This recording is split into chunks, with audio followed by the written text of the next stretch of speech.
As an Amazon seller, there is nothing worse than getting a hijacker on your Amazon listing, which can undercut your pricing and in turn losing the buy box, causing your sales to nosedive. In a lot of cases, these hijackers sell an inferior product with long shipping times coming from China, causing a negative impact in your reviews and customer satisfaction. But in 2023, there is a recourse violation reporting in your Amazon brand registry. So if you want to learn how to remove these pesky hijackers from latching on to your listing, stay tuned.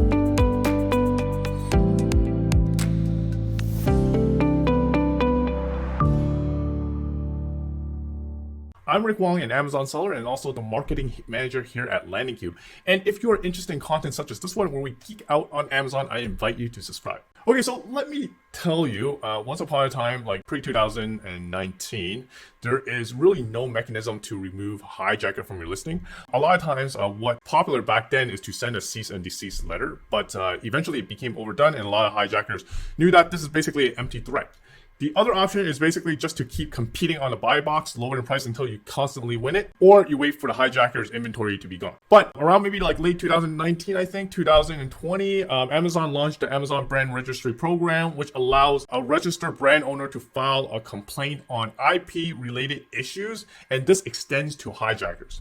So that is why I really recommend that you should brand register your product or trademark before you have any product listed on Amazon. To get brand registry, you need to register a trademark with the USPTO in either in the US or any IP offices in the eligible countries that Amazon would accept. So there's a lot of topics and content on this, so I'm not going to go into deep details. So you could just easily do a Google search and see how you could actually brand register. What I'm going to show you in my demo right now, it really only works if you are currently brand registered on Amazon. Okay, so what you need to do is just go to brandregistry.amazon.com and then log in. And the account that you should log in is basically your primary account where all your IP is all situated. So for me, all my trademark is under this account.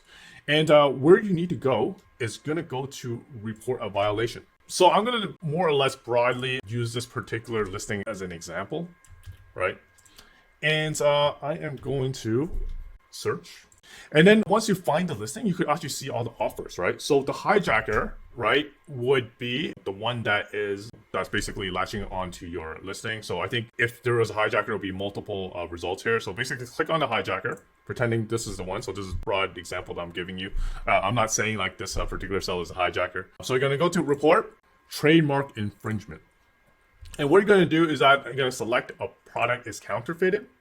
And then brand name, and then you're going to put your brand name and then your USPTO trademark. And then, yes, you can include it in the report, and then you're going to do product images, and then you're going to say no. But if you do yes, you would have to, put your order number. So this is not a bad idea to do actually. So if you do make order of the product, and then what you can do is share the order ID of the test purchase that you made. So in our case, we're going to say no. And then it's still going to provide you this area for you to explain your issues. And this is exactly what you are going to say, right? I have a script written out that I've used a few times before. And also some of my friends have been able to use with success so far. So what this template does is basically explain that your LLC that owns brand X, right? In my case, is solely brand. We have never authorized this reseller. So basically this reseller right here, the one that I selected, it's no longer on the screen anymore. We only sell on Amazon. Our price has been around. So whatever the regular price it is. So for me, it would be $12.99. So I'm going to put my LLC, my brand would be solely, and then my normal price would be $12.99. So this is telling Amazon that if there is like a hijacker, they're selling a lower quality product from a lower quality seller. So you're going to show the rating from the counterfeit store and also the rating from your store. So how do you actually find the store rating? So you're just going to go to the listing and you see sold by whoever the hijacker is, right? And then there should be like a rating right here. So obviously this is an actual legit seller, so it's rating 100%. So I would definitely leave this out if somehow like the hijacker has a higher store rating than you. But in most cases, the hijacker has a really low store rating because normally what they do is that they would hijack multiple products. And a lot of times, as I mentioned, their shipping time is hella long. And since one of the key components is the shipping time, a lot of times they would get like really, really poor store rating. And if you normally sell your product by FBA, a lot of times your store rating should be, close to 100%. So most of the time you should be able to put this particular paragraph on. So I'm just gonna put this here. Again, I didn't, put my information down, but make sure you see all your information should be filled out in the curly brackets here.